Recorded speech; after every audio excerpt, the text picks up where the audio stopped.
Israeli and U.S. officials flew from Tel Aviv to Abu Dhabi today. The trip was to finalize a deal normalizing relations between Israel and the United Arab Emirates. They were on board the first Israeli commercial plane to fly between Israel and the UAE. And now for the latest developments, let me bring in our correspondent Stephanie Fried in Tel Aviv and Jacob Greaves in Dubai. Great to have you both with us.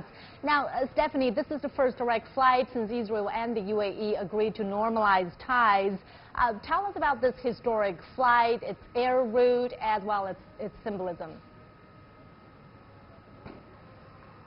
Well, the symbolism, basically Israel creating relations or formalizing relations with another country in the region, that's it. I mean, it goes beyond the symbolic because it creates tremendous opportunities. Israel has formal ties with only 3 of the neighbors here. That would be Jordan, Egypt, Turkey. So this opens up a whole new arena, not only for travel, which Israelis are looking forward to, a new destination, but as well as for business cooperation, security cooperation, tech, cyber, you name it, across the board. And that's part of why that delegation is on board, that mixed delegation. Of course, the U.S. part of it, because they fostered this agreement to normalize relations, so their team is on board.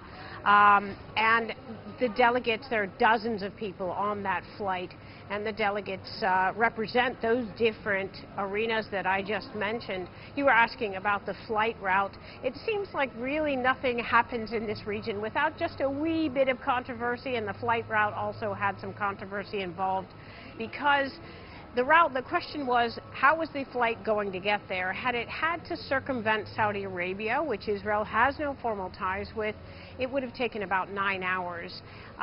This is the first time, what we understand from the official channels, is that Israel has entered Saudi airspace, flying over Saudi Arabia, shortening that time to 3.5 hours.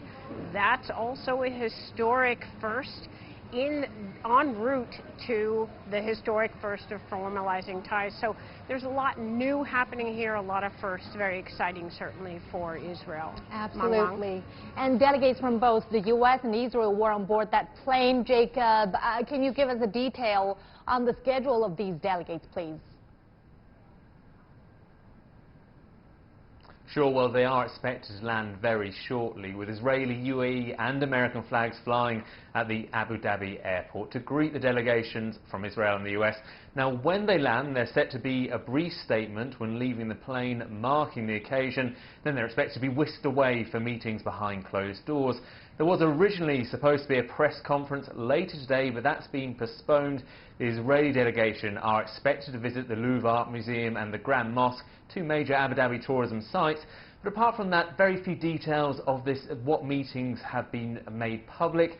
It's expected to be more about the symbolism than the substance, a chance to meet in person, exchange pleasantries and lay some groundwork, so we might not get specific bilateral policy. It's brief. They will discuss cooperation in areas such as tourism and commerce. As Stephanie mentioned, though, this is still a very thorny issue, though, in parts of the Arab world. Israeli officials are hoping this trip will lead to a date in Washington for an official signing ceremony involving heads of state.